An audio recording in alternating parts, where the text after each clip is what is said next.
The C&C Partners, the way we provide services for clients is very much a team approach. First phase is a preliminary study, second phase is the design development, third phase is the actual construction. Phase 1 and phase 2, we start to build the team. Whether it is an architect with our firm, an outside architect, there will then be the addition of an interior designer. There will be obviously the structural engineer, the mechanical engineer. We have my brother Michael as the general contractor. The project, depending upon when it starts and the supervisor, there'll be a supervisor, a landscape architect, depending upon the size of the property, if the lot warrants and has the opportunity for some fun design space, a landscape architect will be brought on board. So of all those members, they all come in at different times. So beginning with the design of the project, let's say I'm the project designer and I'm designing the home for the client. When I get the project to a point where I can present it, it's usually around 70–75% meeting the client's wants and needs, meaning that we're going to need 3 to 5 more meetings to get that home to be where it's 100%, to where the clients can look at it and say, that's my home. You've got it. You've nailed it. However, we haven't nailed it. What we need to do now is this is when we introduce the interior designer. And the interior designer will take our design and start to look at it with a different eye, with different design concerns. So for example, although I designed a room that's large enough to house proper furniture, she's now going to start laying out furniture in the exact sizes that she discussed with the client. She'll start identifying window coverings. So for example, drapes. If I design a window to be very large, very nice to look at, but once you put drapes on it, it covers a portion of the window, that's not a good design solution. And many times, a project is designed by a designer or an architect, and the interior designer is brought in after the fact, after it's physically been built. By bringing the interior designer in early, she gets to tweak certain things. So just that little pocket of 8 inches required for the drapes, cabinets, allocation of space for that, path of travel, artwork, lights, sconce. All of these things can and will affect the design of the architecture. Based on the interior designer's feedback, we go back to the drawing board and we start to make changes again. And the changes might be moving walls, might be reducing the size of a window. The next step is to bring in the landscape architect for those projects that warrant it. The landscape architect is now going to start taking a look at viewpoints or points of interest in the yard, front, back, or side.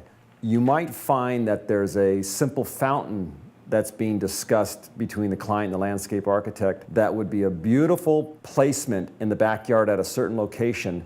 However, the way the house is designed now, you'll never see it. So now that simple placement of a beautiful feature in the backyard might warrant sending us back to the design board to put a window there to be able to see this feature.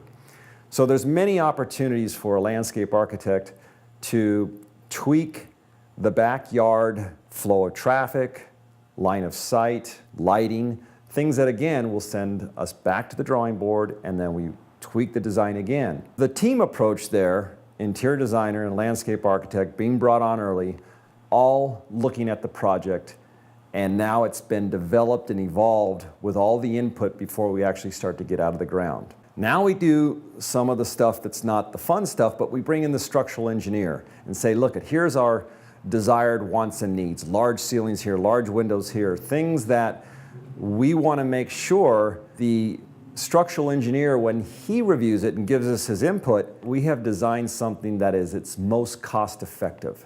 Something that isn't just by the stroke of a pencil created an outrageous $10,000 and $15,000 expense. So with the help of the structural engineer, he will tell us what his thoughts are and give us some value engineering ideas, which those value engineering ideas might send us back to the architectural drawing board again and make some changes there as well.